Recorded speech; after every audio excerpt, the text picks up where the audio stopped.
Good afternoon. Welcome to the April edition in our Supply Chain Management webinar series. A few housekeeping things before we get started. If you have a question during the webinar, just raise your hand. I'll try and answer the questions as they come in. If I don't get to your question, stick around at the end of the webinar and I'll stay on the line until I've answered every and all question. So, let's get started. Today, we're going to look at a case study from a client of mine where we had to improve the supervisor training skills. What we're going to look at today is why this organization felt that supervisor training skills were important. Then we're going to look at how to get comfortable delivering training. And finally, we're going to wrap up with ways to improve training retention. So, let's start out. This case study is about a client of mine, AC Moore Company. They are an arts and crafts company that has stores up and down the East Coast of the United States. When they engaged me several years ago, they were in the process of building a combined warehouse distribution facility in Berlin, New Jersey, to combine all of their disparate warehousing operations throughout the state of New Jersey. This facility was a quarter-mile long by 2 football fields wide by 90 foot high. Needless to say, it took a few years for them to build this. And during that time, they also were developing their own warehouse management system for documenting and controlling the receiving, the transportation within the warehouse, the storing, the picking, the shipping of material, all through this very, very large distribution facility. They had created this warehouse management system with the focus on the 120 warehouse people that worked in there. They ran 3 shifts, 24 hours a day, 7 days a week. And the little barcode data collector on the right-hand side of your screen there is basically the tool that they developed their warehouse management system around, so that every person in that facility would have immediate access to all the functions that they needed from their warehouse management system in order to do their job. Now, they engaged me to write the training program for all of these warehouse people and all of their supervisors. That project in itself was a 6-month project. And then at the end of that project, to deliver the training to all of those warehouse people, all of the warehouse supervisors, in addition to the 120 normal staff people there. The deal was this, though. This was not a one-shot event. Yes, in the introduction of it, we were doing training of everybody. But in a distribution facility like this, the supervisors, no matter what shift they were on, were into a pretty continuous training mode as they had people move into different capabilities, people leave the company for better opportunities, new employees coming in, the typical turnover rate that you get with a large organization like this. So one of the things that we decided to do early on was not only deliver the training once, but establish all of these supervisors as the continuing training force, no matter what shift, what time of day, or how far into the future this went. So that was why we needed to improve the skills of the supervisors to do actual training on an as-needed basis. Okay, So now let's look at how you get these people comfortable delivering training.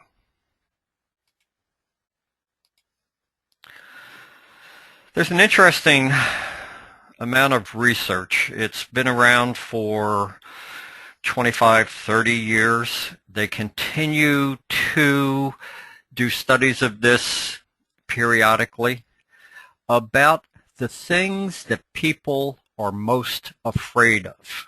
I mean, we just finished tax day in the United States yesterday. So taxes always shows up on this list. Death, tight places, public speaking, high places, financial disaster, you name it. The list, they always change except for two things. Public speaking is usually the number one thing on the list that people are afraid of. Conversely, no matter how many items the list has on it, death is somewhere near the very bottom of the list. In this case, 10 items, death was number 8 in the things that people fear. It's always interesting that people are more afraid of getting up in front of an audience and speaking than they are about dying. But that's the reality. Most people are terrified to get up in front of an audience, whether it's a handful of people in a conference room or several hundred or several thousand people at a conference. So the goal here was to take these supervisors who had a slight fear of public speaking and get them over that to the point where they could do training. Now, the way that we did this was to run a modified train-the-trainer program for them. They were required prior to the training, the supervisors were, to come up with a 5-minute topic that they could train people on. And they were going to do a presentation in front of their peers. So the first thing we did when we got the supervisors in the classroom, within 10 minutes, we had them doing their first presentation, although they didn't know it was their first presentation. My co-instructor and I handed each person a flip chart page and told them, write your name, what you do here, what your background is, and what your expectations are on this course. And they spent a couple minutes doing that. And then we had them post them up all around the room, and each person had to present themselves to the rest of the group. At the end of this half-hour, 35-minute intro, icebreaker, I pointed out to them that they had all successfully done their first presentation of this 2-day workshop. From there, we took them through some of the basic mechanics of how you deliver effective training. In learning dynamics and train-the-trainer, we call this PIPA, prepare, involve, perform, affirm. And basically what it is a 4-step approach to deliver effective training. Prepare the audience for the training that you're going to do. Now that starts with them as the instructor getting all their tools and everything together. Then it goes into preparing the space where you're going to do the training in and getting the students, when they're in front of you, prepared to do the training.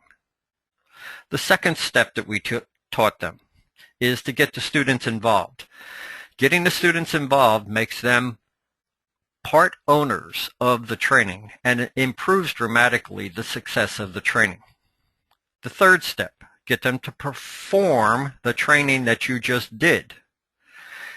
And the final step, affirmation. From the instructors, from the trainer's point of view, this is every student in the class was able to demonstrate that they were able to successfully do the training that had just been delivered. Prepare, involve, perform, affirm. So we gave them some ground rules to use in their presentations that they would be doing. Then we taught them how to use some of the tools of the trade, LCD projectors, flip charts, handouts. We went through several iterations of this so that they could see different ways to use the tools. And then finally, in the second half of that first day, we actually had each one of them stand up, do a 5-minute presentation, training presentation, which they had developed prior to coming to class. They had to train all of the students in class. They had to follow everything that they had learned up to that point. And then during that 5-minute presentation that they were doing, we were videotaping them so that we could show them things they did well and things that they needed to work on afterwards. At the end of that 5-minute presentation, there was a peer critique done by everybody in the classroom and by the 2 instructors. So during the course of this first day, we ran through with them prepare, involve, perform, affirm, how to use some of the tools, and then we got them up in front of a friendly audience that could critique what they were doing and give them some peer-on-peer feedback. So that was the end of the first day of this session. And everybody went home. Their nerves had started to settle down after they successfully got done their 5-minute presentation. Day 2 now was talking about how to get the training that they have done to stick with the people that they're training. So the next thing we looked at on day 2 was ways to improve training. Here, we started out with talking about how adults learn. And we use in Train-the-Trainer and LDI, Learning Dynamics for Instructor, we use many different models. The one I'm going to talk about today is one that we used with AC Moore supervisors a few years ago. It's called VARK. V stands for visual. These are people that learn by watching. They are best when they can stand, watch a demonstration of how something's supposed to be done, take that information, process it, and then go do it. So visual is one.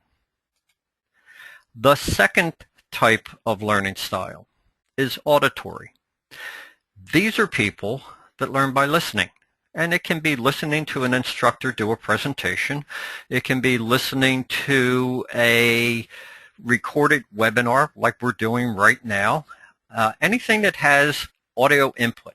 These people, their primary way to learn how to do something is by listening. The third type of individual is what is called read-write.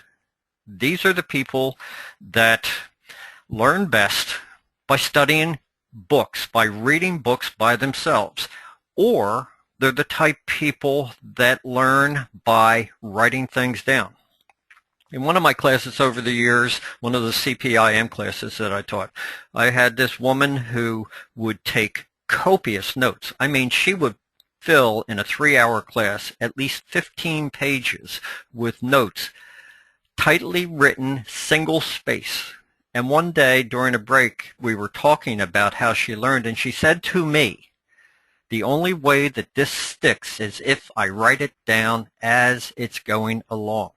She was a classic read-write person. The last type of learning style is what is called kinesthetic. These are people, and I happen to be one of these, that learn by doing. If you give them something new to learn, the first thing they want to do is go out and try it. They might get it wrong 3 times in a row, but every time they get it wrong, they'll figure out what they did, and they'll go back and very quickly they'll learn by actually doing it. Kinesthetic people. What we did with our students at AC Moore was to give them a little quiz so that they could figure out which of these learning styles they preferred. Some people have an overwhelming preference for one of these 4 learning styles over the other. Many, however, are what are called multimodal. They might be kinesthetic, read, write, and visual, or auditory, visual, or kinesthetic and read-write.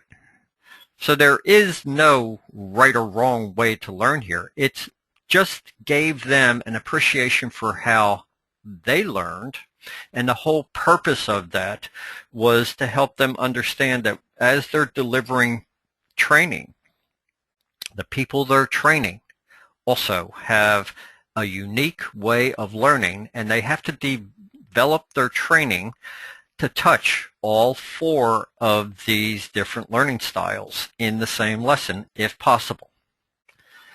After we got done that, then we told them to do their next and final presentation.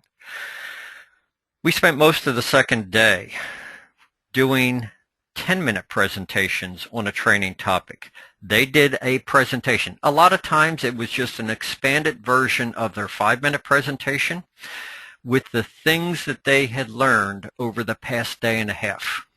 And without fail, most of these people made significant improvements in their effectiveness as trainers just in a 2-day period of time by doing presentations, learning some new tools, getting some feedback, and then applying everything that they learned to their final 10-minute presentation. Over the course of the 2 days of this workshop, each student did somewhere around 5 separate presentations. 2 of them were formal, the 5-minute and 10-minute presentation. The others were impromptu things where they had to get up in front of the group or deliver a report or something like that.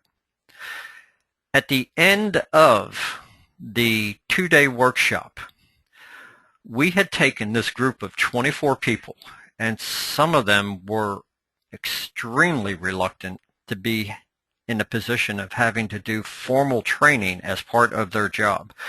By the end of the 2-day workshop, every one of them said, yes, I can do that. I might not be as good as you are doing it because you've got a lot of experience, but I now can do this and I can get better at it.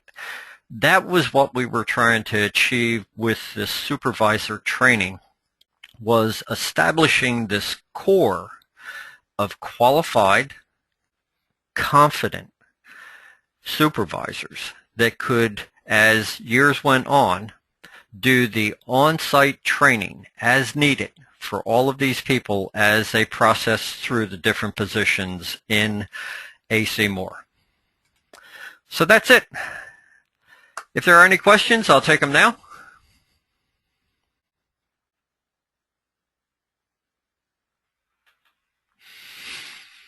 Okay. Well, I hope you enjoyed this presentation.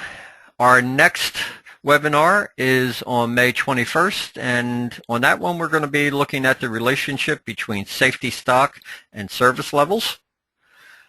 I wish you all a happy Easter and have a nice holiday and enjoy this beautiful spring weather.